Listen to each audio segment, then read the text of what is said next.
State chairmans మెట్టు సాయి గారు, అన్వేష్ రెడ్డి గారు, మాజీ ఎమ్మెల్యే ఆకుల లలిత గారు, పద్మ గారు, ఇవాళ రాష్ట్రంలో ముఖ్యమంత్రి గారు రేవంత్ రెడ్డి గారు తీసుకున్నటువంటి ఒక సాహసోపేతమైనటువంటి నిర్ణయం, హైడ్రాను ఏర్పాటు చేసి ప్రభుత్వ చేతుల్లోకి అక్రమంగా మారిపోయినటువంటి ప్రజల ప్రభుత్వ ఆస్తుల్ని తిరిగి చేపడుతున్న తరుణంలో హైడ్రాకి యావత్ రాష్ట్ర ప్రజానికం జేజేలు పలుకుతా ఉన్నారు. తన మన భేదం లేకుండా హైడ్రా కమిటీ దురాక్రమణకు గురైనటువంటి ప్రభుత్వ ఆస్తుల్ని వెనక్కి తీసుకొస్తున్న తరుణంలో వాళ్ళు మళ్ళీ కేటీఆర్ గారు వార్తల్లోకి వచ్చినారు. ఈ విషయాలు మాట్లాడే ముందు సంవత్సరం 2 సంవత్సరాల క్రితం జనవాడ ఫామ్ హౌస్ లో జరిగిన తతంగం ఒక్కసారి మనం మీ దృష్టికి తీసుకురావాల్సిన అవసరం ఉన్నది.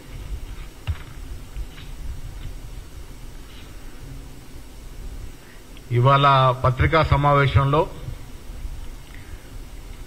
నాకు 111 జీవోలో గాని ఎఫ్టీఎల్ పరిధిలో గాని భూములు లేవనే మాట చెప్తా ఉన్నాడు. ఆనాడు పిసిసి అధ్యక్షులు ఇవాళ ముఖ్యమంత్రి రేవంత్ రెడ్డి గారు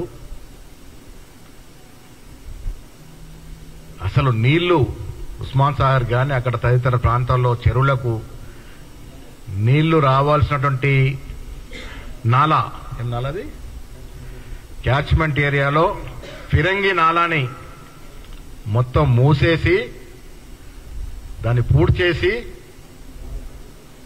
క్యాచ్మెంట్ ఏరియాని టోటల్ క్లోజ్ చేసి జనవాడ ఫాము నిర్మించడం జరిగింది. 1,00,000 చదరపు అడుగులతో ఫామ్ హౌస్ నిర్మితమైంది. ఇంద్రభవనం లాగా ఉండేటువంటి ఫామ్ హౌస్ లో స్విమ్మింగ్ పూల్లు, లాన్స్ తదితర అన్ని కూడా సౌకర్యాలు ఉన్నాయి. విచిత్రం ఏంటంటే మనం అపార్ట్మెంట్ గాని ఇల్లు గాని కిరాయికి తీసుకుంటాం, లీజుకు తీసుకుంటాం. ఇక్కడ కేటీఆర్ గారు ఫామ్ హౌస్ లీజు తీసుకుంటా అన్నటువంటి చరిత్ర, కొత్త చరిత్రకి తెరలేపినారు. వాస్తవాలు ప్రజలకు తెలియాల్సిన అవసరం ఉన్నది.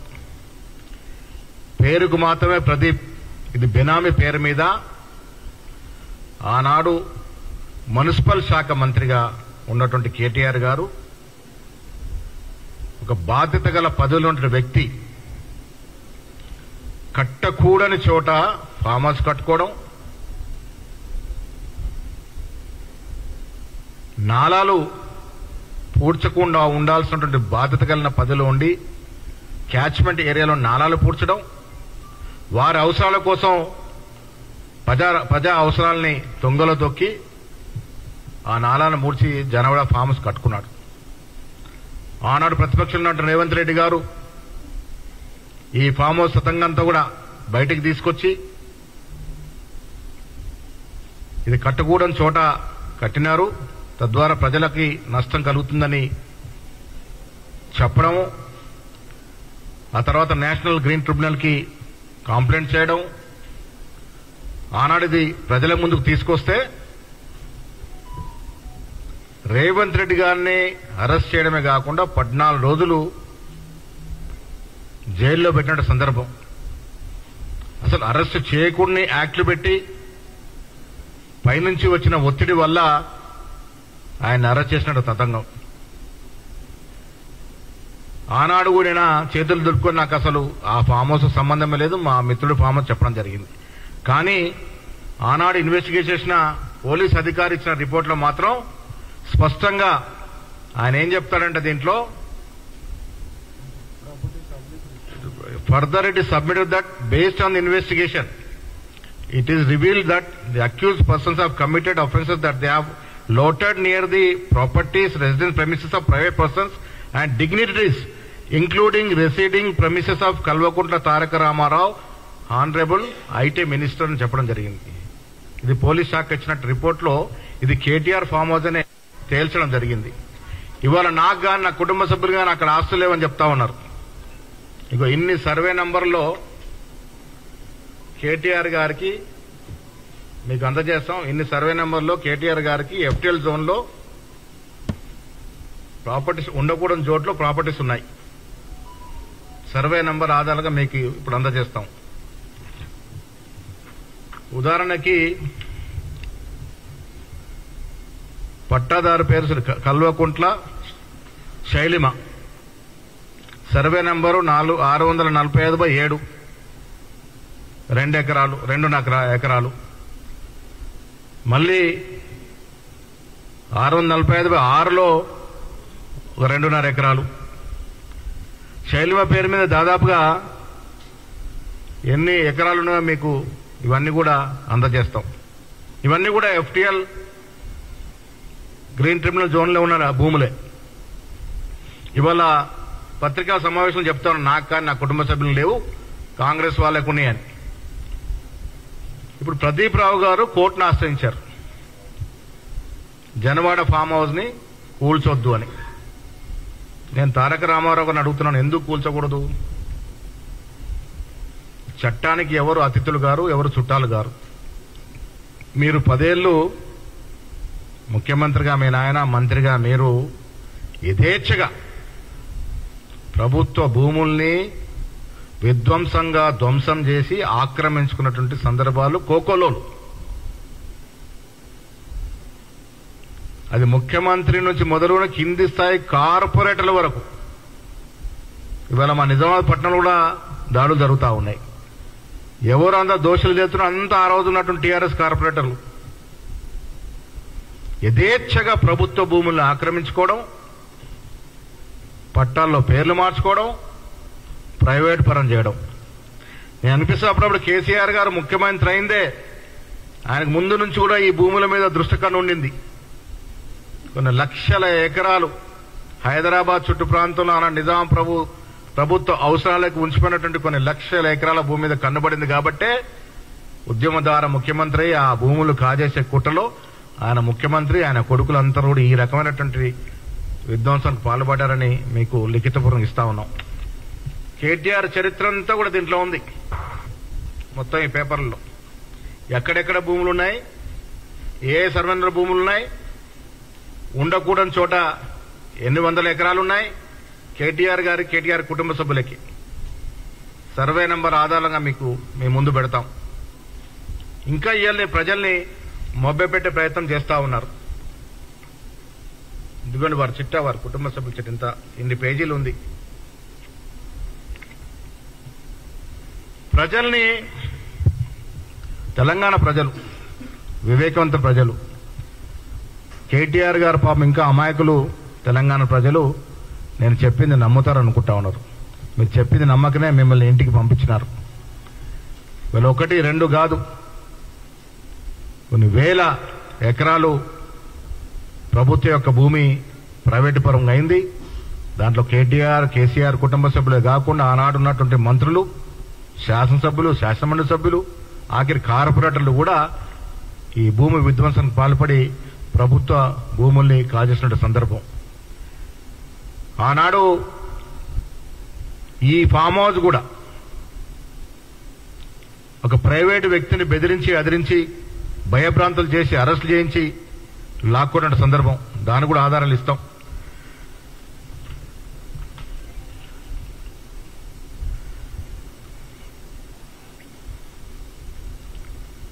నాకు ఒక విచిత్రమైనది ఏంటంటే,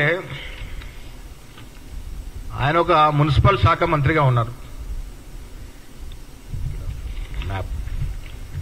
ఎక్కడ గ్రీన్ భూములు ఉన్నాయి, ఎక్కడ ఉండకూడదు అనే విషయం తెలియదు ఆయనకి. ఈ కన్జర్వేటివ్ పరిధిలో ఉన్నట్టు భూములు ఈ సర్వే నెంబర్ ఎల్లో ఉన్నాయన్నీ కూడా మార్క్ చేసినాయి. ఒక మంత్రి స్థాయిలో ఉండి, మున్సిపల్ శాఖ స్థాయిలో ఉండి నీకు తెలియదా ఎక్కడ ట్రిబ్యునల్ 1 జీవో వర్తిస్తుంది, ఎక్కడ ఎఫ్టీఎల్ ల్యాండ్స్ ఉన్నాయి, ఎక్కడ కన్జర్వేటివ్ జోన్లో ఉంటాయి, తెలియకుండా మంత్రిగా ఏ రకంగా బాధ్యత నిర్వహించినావు, ఏ రకంగా ఈ భూ కబ్జాలకు బాగుపడ్డావో ఇలా ప్రజలకు వివరించాల్సిన అవసరం ఉన్నది. అందుకే ఇలాంటి 10 ఏళ్లలో కేసీఆర్ గారు ముఖ్యమంత్రి హయాంలో ఈ రాష్ట్ర భూమి నీళ్ల పెరట అక్కడ దోపిడీ చేస్తే భూములు ఇక్కడ దోపిడీ చేసిన తీరుపై ప్రజలు కోరుకున్న మేరకు, ప్రజలు కోరుకున్న విధంగా ఇవాళ హైడ్రా పనిచేస్తా ఉంది. ఎవరు అతిథులు కారు, చట్టానికి ఎవరు చుట్టాలు కారు. అది నా భూమి అయినా, నీ భూమి అయినా, మాజీ మంత్రుల భూములైనా, తప్పులో భూమి ఉండుంటే, తప్పు చోట భూమి కన్స్ట్రక్షన్ కట్టుంటే, అది క్యాచ్మెంట్ ఏరియాకి విఘాతం కలిగించి ఉంటే తప్పకుండా చర్యలు తీసుకోవాల్సిందే. నా ఫామ్ హౌస్ కాదంటాడు, నాకు సంబంధము లేదంటాడు. ఆనాడు డ్రోన్లు తిరిగిన వేళ ఆ సమయంలో కేటీఆర్ అక్కడ ఎందుకున్నారు? మా మీద డ్రోన్లు తింపారని రేవంత్ రెడ్డి గారి మీద మిగతా 15 మందిలో కేసులు పెట్టినప్పుడు కేటీఆర్ గారు ఆ సమయంలో అక్కడ ఎందుకున్నారు? ఇన్వెస్టిగేషన్ రిపోర్ట్లో ఇది కేటీఆర్ నివసిస్తున్న స్థలం అని చెప్పడం, ఇవన్నీ చూస్తా ఉంటే ఒక బెనామీ పేరు మీద పెట్టుకుని జనవాడ ఫామ్ హౌస్ ని కేటీఆరే కట్టుకున్నాడు, దాంట్లో ఏం అనుమానం లేదు. ఇది సాక్షాత్తు కేటీఆర్ ఫామ్ హౌస్. బెనామీ పేరు పెట్టి నడిపించుకుని తతంగం అంతా. వారు ఏ భూములు లేవంటే మేము ఆధారాలతో చెప్తాం, ఇన్ని రకాల భూములు వారికి ఎఫ్టిల్ జోన్ లో ఉన్నాయి. కేటీఆర్ గారు ఇలా ప్రజల్ని మభ్యపెట్టే ప్రయత్నం చేస్తా ఉన్నారు, తప్పుదోరు పట్టించే ప్రయత్నం చేస్తా ఉన్నారు. నేను పార్టీ తరఫున ముఖ్యమంత్రి గారికి విజ్ఞప్తి చేస్తా ఉన్నాము, ఎంతటి పెద్దవారైనా మీరు చేసిన ఈ యజ్ఞంలో వెనక్కి రాకుండా ప్రజల ఆస్తుల పరిరక్షణ కోసం మీరు ఒక కంకణబద్దులై ఈ కార్యక్రమాన్ని చేపట్టినారు కాబట్టి ఇది నిరాటకంగా విజయవంతం కావాలి. 1 ఇంచు భూమి కూడా ప్రజల భూమి ప్రైవేట్ వ్యక్తుల పరం కాకుండా ఉండటానికి అన్ని చర్యలు తీసుకోవాల్సిందిగా మేము ముఖ్యమంత్రి గారిని విజ్ఞప్తి చేస్తా ఉన్నాము. ఇలా కేటీఆర్ గారికి నా ఫామ్ హౌసే కాదు, నాకు సంబంధం లేని వ్యక్తికి హైడ్రా దాన్ని కూల్చేస్తానంటే నీ కడుపు నొప్పేంటే అని అడుగుతా ఉన్నాను. నిజంగా నీ ఫామ్ హౌస్ కాదు.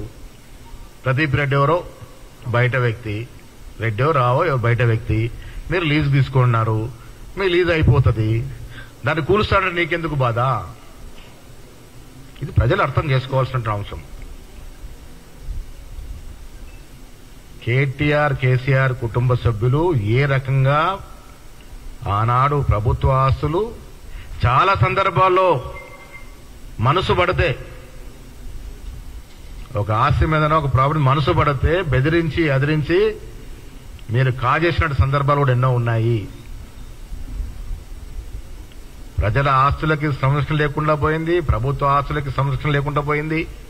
అదిరింపులు బెదిరింపులా కొన్ని వేల ఎకరాలు మీరు కూడగట్టుకునే సందర్భం ప్రజలు గ్రహించారు కాబట్టి మీకు ఇంటికి పంపించినారు.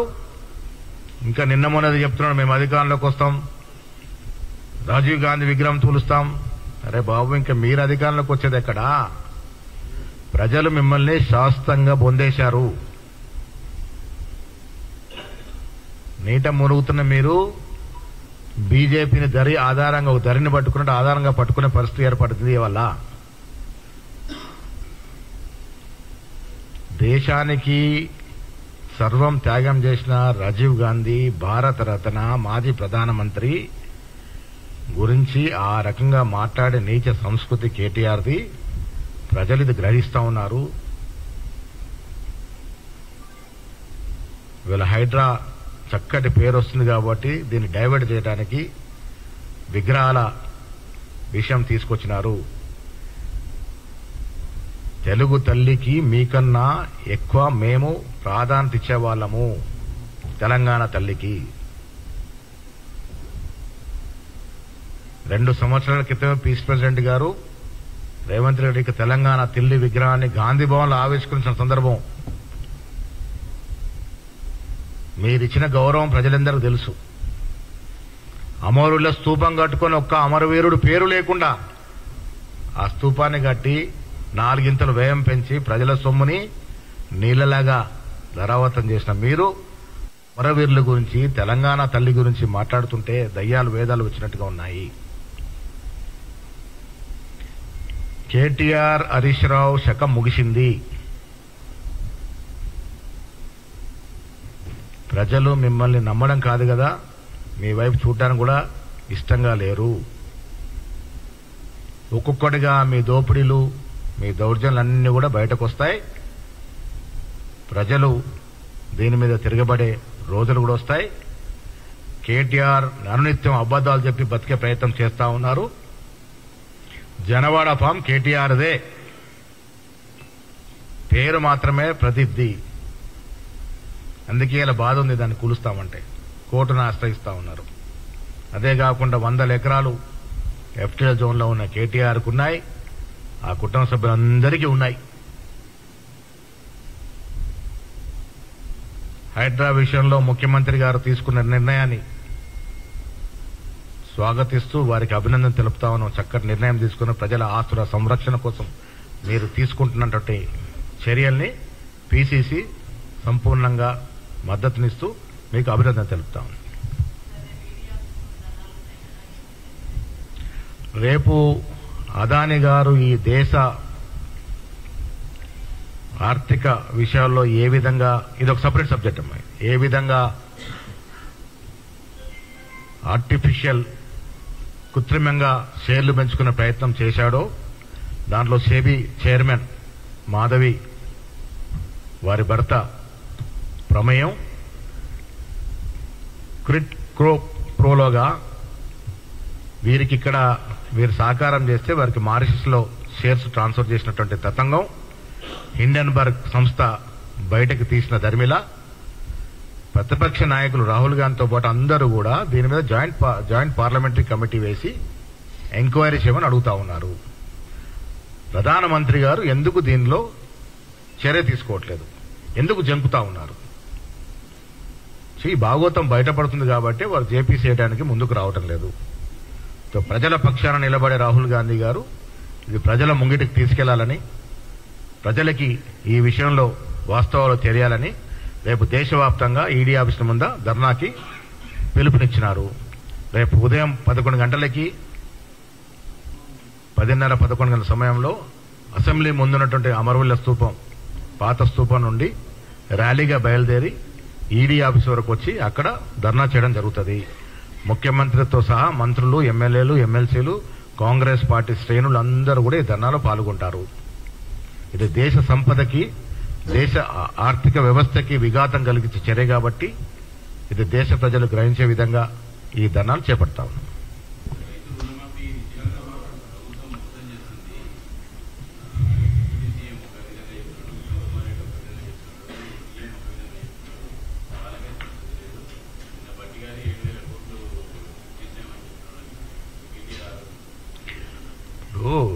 రుణమాఫీ విషయంలో అసలు కేటీఆర్ కి మాట్లాడే అర్హత ఉందా? 10 ఏళ్ళు అధికారం నుండి ఎంత మాఫీ చేసినారు మీరు? ఎన్ని విడతలుగా మాఫీ చేసినారు? ఆ విడతల వారీగా మాఫీ చేయడం వల్ల వడ్డీకి వడ్డీ అయి రైతు నడ్డి విరిగింది. ముందు నుంచి కూడా అబద్దాలు చెప్పడం అలవాటు ఉన్న మీకు రైతు రుణమాఫీ విషయంలో మీరు ఫెయిల్ అయినారు.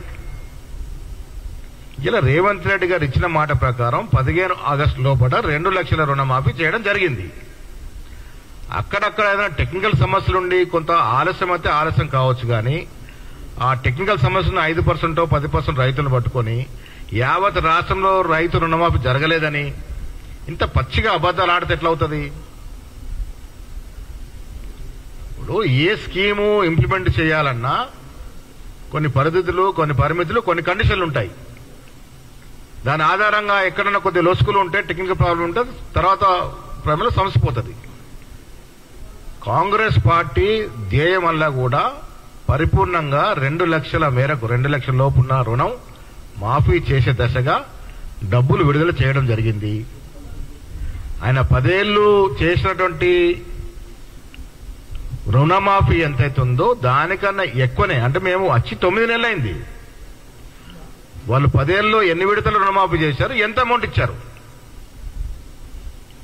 మేము 9లో ఎంత రుణమాఫీ చేశాం, ఎంత అమౌంట్ ఇచ్చాం, అది లెక్క చూసుకుంటే సరిపోతుంది. ఈ రకంగా ప్రజల్ని మభ్యపెట్టడము, తప్పుదారి పట్టేయడము, ఉన్నది లేనట్టుగా లేనున్నట్టు చెప్పడము, ఇది మంచి సంస్కృతి కాదు. రైతుల విషయంలో మొదటి నుంచి కూడా కేసీఆర్, కేటీఆర్ అన్ని అబద్దాలు చెప్పి ప్రజల్ని మోసం చేశారు. మేము ఇచ్చిన ప్రతి వాగ్దానాన్ని పరిపూర్ణంగా అమలు చేస్తా ఉన్నాము. అన్వేష్ గారు ఎంత ఇచ్చారు వాళ్ళు, మనం ఎంత ఇచ్చాము? ఇవ్వలేదు. మనం ఎంత ఇచ్చాము? ఇప్పుడు వాళ్ళు మొత్తంలో 8,000 కోట్లు ఇవ్వలేకపోతే మేము 18,000 కోట్లు చిల్లర ఇచ్చినాము, ఇంకా ఇస్తున్నాము. ఎవరు నిజమైన రైతు పక్షపాతులు? 40 లక్షల రైతులకి ఇలా రుణమాఫీ చేరింది.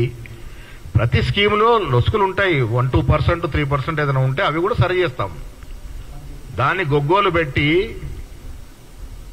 ఇది ప్రచారం చేసుకునే ప్రయత్నం చేస్తా ఉన్నారు. కానీ మాకున్న సంతృప్తిల్లా ఈ రాష్ట్రంలో ఉన్న రైతాంగం అంతా కూడా తృప్తిగా ఉన్నారు. కాంగ్రెస్ స్కీమ్ వల్ల సంతోషంగా ఉన్నారు.